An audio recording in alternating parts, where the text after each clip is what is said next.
जय हिंद स्टूडेंट। मैं आप सभी का study like research YouTube channel पर स्वागत करता हूं। हम लोग प्राचीन भारत के इतिहास को जानने का सोर्स के बारे में पढ़ रहे हैं। पिछले क्लास में हम लोगों ने आर्कियोलॉजिकल सोर्सेज के बारे में पढ़ चुके हैं। आज हम लोग साहित्यिक स्रोत के बारे में पढ़ना स्टार्ट करते हैं। तो साहित्यिक स्रोत दो प्रकार के होता है। पहला है धार्मिक, दूसरा है गैर धार्मिक या इसी को लौकिक साहित्य कहते हैं। धार्मिक स्रोत के अंतर्गत आता है वैदिक साहित्य।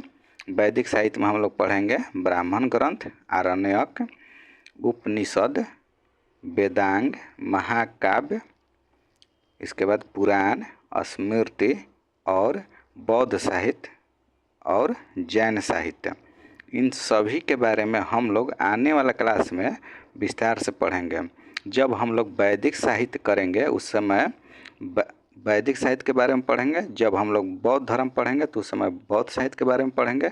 जब हम लोग जैन धर्म में पढ़ेंगे उस समय जैन साहित्य के बारे में पढ़ेंगे। अभी हम लोग स्टार्ट करते हैं लौकिक साहित्य। इसके अंतर्गत अर्थशास्त्र, मुद्रा राक्षस, कथा सरित सागर। मुद्रा राक्षस के लेखक हैं विशाखदत्त, कथा सरित सागर के लेखक हैं सोमदेव।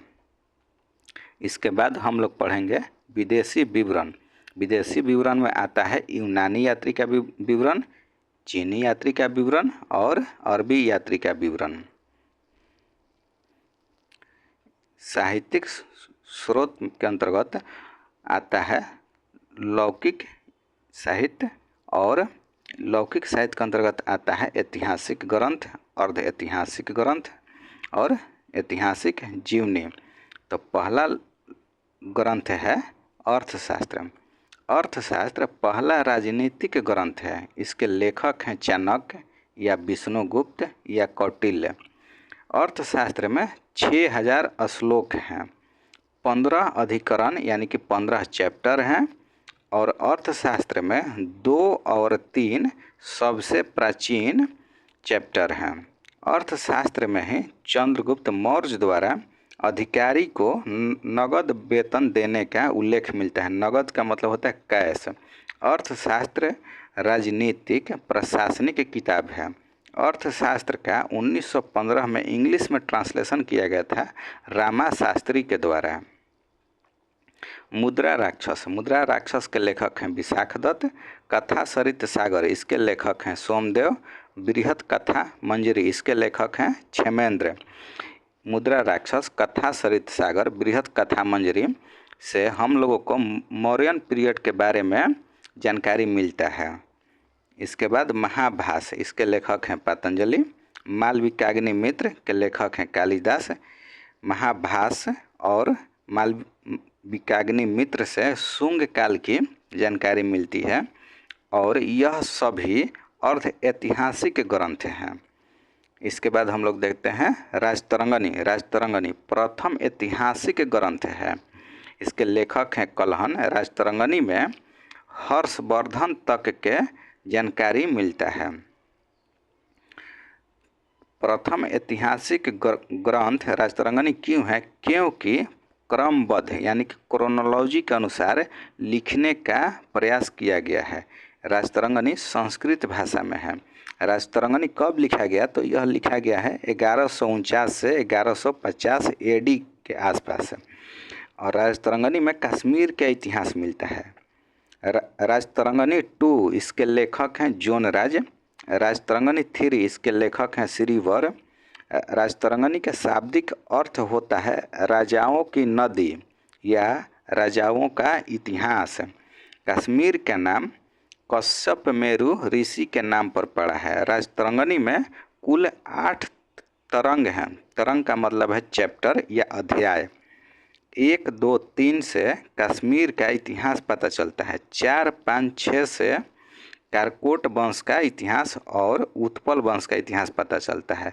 7 और 8 से लोहार वंश का इतिहास पता चलता है। रसमाला इसके लेखक हैं सोमेश्वर।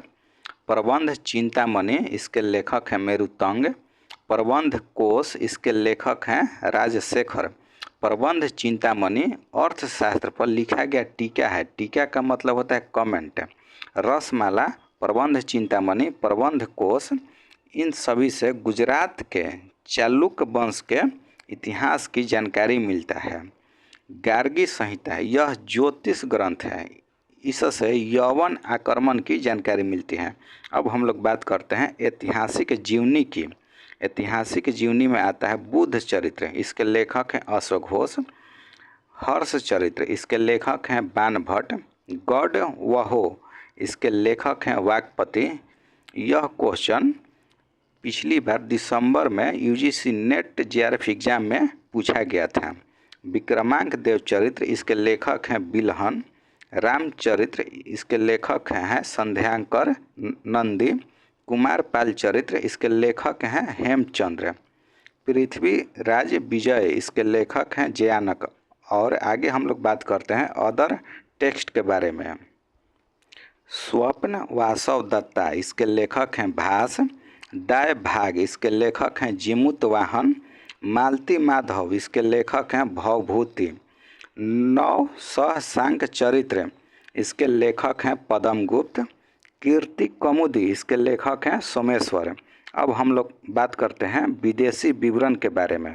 तो सबसे पहले विदेशी विवरण आता है यूनानी का।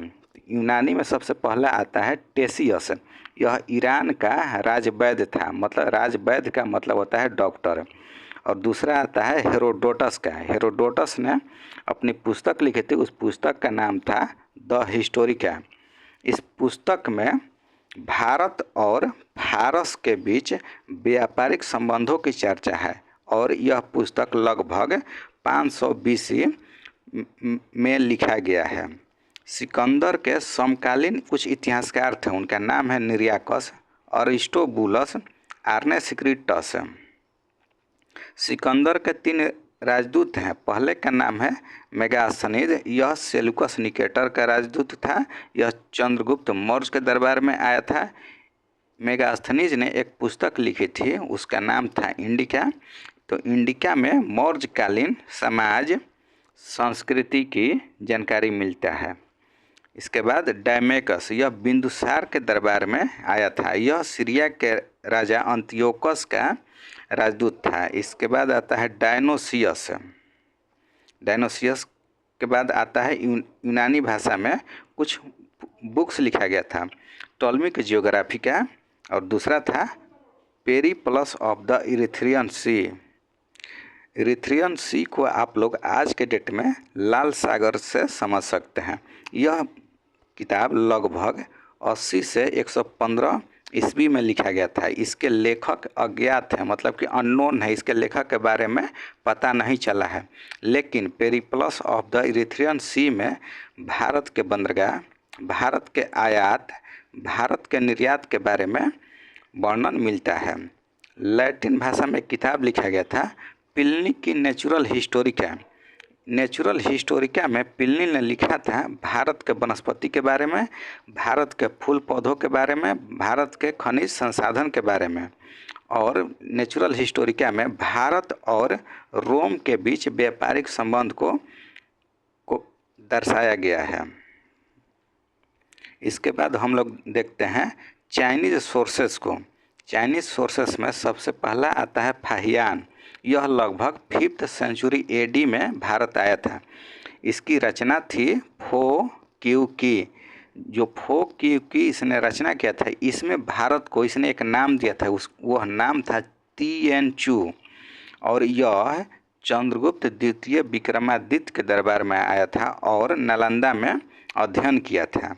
इसके बाद फो क्यू की से चंद्रगुप्त द्वितीय की सामाजिक, आर्थिक, धार्मिक जानकारी मिलती है।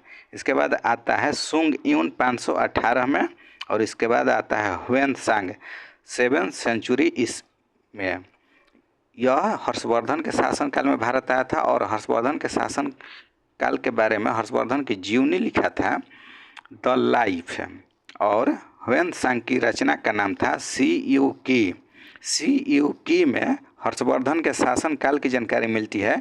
तो इसी से सामाजिक, धार्मिक, राजनीतिक की जानकारी मिलती है और यह ह्वेनसांग नालंदा विश्वविद्यालय में अध्ययन किया था। इसके बाद हम लोग देखते हैं ईत सिंह। यह 7वीं सेंचुरी के अंत में आया था और यह नालंदा और विक्रमशिला विश्वविद्यालय में अध्ययन किया था। इसके बाद आता है मातवा लिन। मातवा लिन हर्ष के पूर्वी अभियान के बारे में जानकारी देता है। पूर्वी अभियान मतलब कि बंगाल वाला क्षेत्र उस समय के हिसाब से। इसके बाद आता है चाहू जुकुआ। यह चोल काल की जानकारी देता है।